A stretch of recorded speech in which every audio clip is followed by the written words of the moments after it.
We have defined digital businesses as organizations that use up-to-date intelligence systems and technology to manage their processes, channels, and services to create revenue and improve decisions, using technical and business processes to combine data from different sources into valuable information. To be digital means to be always connected. Today's digital consumers expect instant information anywhere and anytime they want it.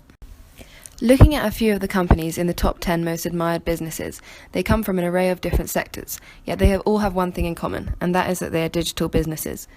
Some of them are obviously digital. These companies are the enablers, which provide digital technologies and services or products, such as Amazon, Google, Apple, but others implement digital processes in their business operations. Starbucks, for example, they have an app that allows customers to pre-order their drink before they arrive at the store to pick it up, to beat the queues and improve the overall customer experience. This is evidence of them being a digital business, but primarily they are a coffee chain.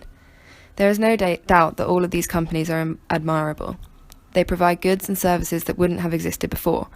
Amazon now hold a patent known as the method for anticipatory package shipping that allows them to ship a product to the area you live before you even place an order, as they can see what you have been browsing on their site recently, and that way the package is closer to you when or if you do come to order it, and then it can get to you much faster.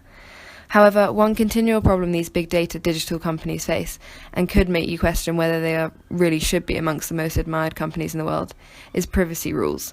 Just last week, Europe's High Court has ruled that Google, Facebook and other companies cannot store personal data in America about EU citizens, as investigation has shown that the NSA and other US intelligence agencies have had access to this data in the US, infringing on European rights to privacy.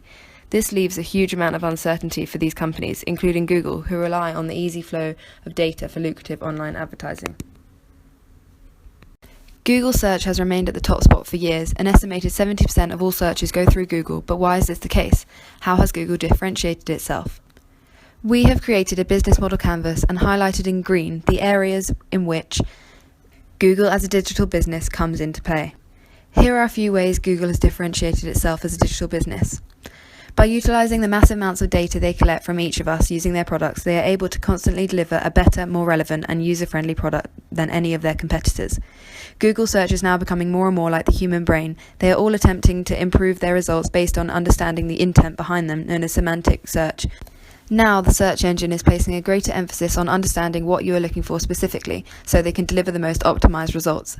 Added to this, location-based search is changing everything, as all major search engines are now utilizing your location in order to deliver customized results for your searches. Google's search engine gives the most accurate results. Google does the best job of delivering the most relevant sets of answers. As well as this, it also delivers these sets of answers in a clean layout. This eliminates the clutter for users and helps them get the answer quicker. Another contributing factor could be down to Google's rigorous hiring process. It makes it difficult for even talented people to get a job. The best, most passionate people make the best technology, and it appears Google has the market cornered when it comes to talented search engineers. Finally, of course, they have a very efficient algorithm which was made by their employees. According to Quid, Google owns nearly 120,000 patents, of which 5,900 of them related to digital technologies. The list below shows the categories of these patents, with the majority of patents related with Google's search engine. But we can spot some interesting clusters included: voice recognition, machine learning, and cloud. Google's current strategy is geared towards providing added value to all its customers, with a particular focus on enterprises of all sizes and needs. This emphasis has seen a major transformation in Google's web structure and a strong leaning towards innovative approach to all sectors and products. Google's traditional core structure based on its famous search engine and accompanying advertising strength remains the driving force behind the bulk of the company's revenues.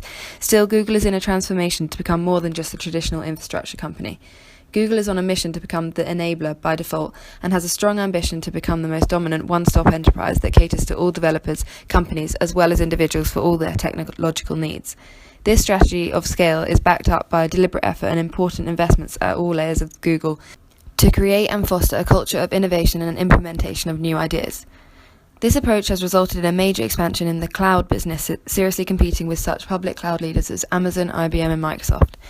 The company is also further upgrading its digital marketing reach through Google Analytics, a service that tracks web traffic on websites globally. Google's digital strategy aims to join Google Analytics and BigQuery platform and create Google Analytics Premium, a powerful tool that will become both the heart and engine of the company's digital and technological revolution. The comprehensive and strategic digital transformation that Google is undergoing, along with its cultural and organizational focus on innovation, will most likely put the company on the cutting edge of technology for the coming years and promise tremendous creative output and productivity for the future. How we think the industry may change in the future. Breakthrough developments of the quantum computer will lead to the advance of artificial intelligence over the next 5 years. Looking at patents in QUID, we see that more independent clusters have emerged in the field of artificial intelligence. Some interesting fields including fraud management and intelligence integration systems, which allow you to connect different software components together to create a better artificial intelligence product. An example is connecting speech synthesizers with common sense knowledge base to create a personal assistant application like Siri. Google controls 1/3 of the global digital ad market and more than 40% of the US market, according to eMarketer. One big challenge for them is that in its core online ad business, any increase to its share, certainly via acquisition, will be rigidly scrutinized. Google has been criticized for giving preferential treatment to its own listings on its own service. The European Commission has spent almost 4 years investigating antitrust-related complaints against the company, so Google is faced with a need to grow but can't grow conundrum. This leads us to our first strategy recommendation, which is unrelated to Google's main service, the search engine. It is to focus on partnerships for another project of theirs, Project Loon. Research has shown that 2/3 of the world's population still do not have access to the internet. Google has made it their mission to provide internet to everyone. Project Loon is an innovative and highly mobile project that uses a network of balloons traveling on the edge of space to connect people in rural and remote areas to the internet, and also bring people back online after disasters. Project Loon balloons float in the stratosphere, and mobile alignment of balloons can be controlled through the varying direction and speed of wind. This will not only bring about revolutionary change for the future of the internet and the world, it will also open up a whole new market for Google and a large number of new customers for all the services that Google already provide through the internet. There are roughly 4.5 billion people in the world without internet access. Say 5%, that's 250 million. Even if people only paid a small amount of their monthly income for the service, that could be billions of dollars in monthly revenue and tens of billions a year, so it's good business for Google too. Google's main competitor to this project is Facebook.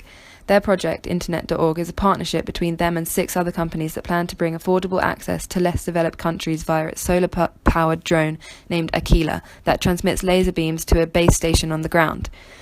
Google is a few steps ahead of this project, and trials have already taken place, setting off balloons from New Zealand and Latin America and successfully transmitting internet along the way. Additionally, Google has already invested in patents for Project Loon. For instance, they have invested in a patent that supports the system for launching high-altitude balloon use in windy environments. For this project, Google would need to partner with telecommunications companies, beaming their LTE services places that they don't usually reach via the balloons. That saves the companies from having to build their own infrastructure like cell towers or fiber optic cables to reach the remote areas. They would then split the revenue from any new customers with the telecommunications company providing the LTE spectrum. Google will need to look closely at which partnerships to take on in the telecommunications industry. It has already run tests with several different operators such as Vodafone in New Zealand, Telstra in Australia, and Telefonica in Latin America. However, there are some major players involved in the telecommunications industry that have partnered with Facebook's Internet.org project, such as Ericsson, Samsung, and Qualcomm. We performed a QUID company search to come up with some possible ideas for telecommunications companies that Google may be interested in partnering with for their Project Loon. Entering the query, telecommunications or mobile operators and remote area coverage generated 25 results. We graphed the results by looking at each individual company's investment received amount as a way of ranking the companies so that we could take a closer look at the companies at the top and decide whether they could be examples of potential partners for Google. From the search, we found only one potential partner company, Suntel Limited, which was acquired by Dialog Broadband Networks Limited in 2012, provides wireless telecommunications service and internet data center services to residential and commercial customers in Sri Lanka. Google have already factored in the issue that not everyone even has access to devices that connect to the internet, thus they wouldn't be able to reap the benefits of Project Loon. They have been selling their Android One smartphones at a low cost in Africa. Thus, another recommendation we have is for them to look at expanding this cheap smartphone market further into other areas outside of Africa that they are targeting with their Loon project, who also lack the access to devices that connect to the internet. The challenge for Google is that the shift to mobile search is increasing as Google's biggest, most profitable business, desktop search, is declining. The share of clicks on Google results that happen on desktop computers has fallen to 73% from 77% in the last 6 months, whilst the share of clicks on tablets and smartphones has increased to 27% from 23%, according to data from Adobe. 2015 was the first time in history that mobile traffic exceeded that of laptops and desktops, and it's still a trend with rapid upward movement. In fact, most traffic originating from smartphones is search-related. The issue is that more and more companies have created their own apps specified to perform the particular function that their business supplies. This means that people on their smartphones and tablets are bypassing the step where they use Google's search engine to find something and instead going straight to the specified app. Whatever the category, if consumers are beginning their search outside of Google, then Google isn't getting paid for helping them find what they're looking for. And more activity is happening off desktops and moving to phones and tablets. Now companies target these mobile applications to advertise.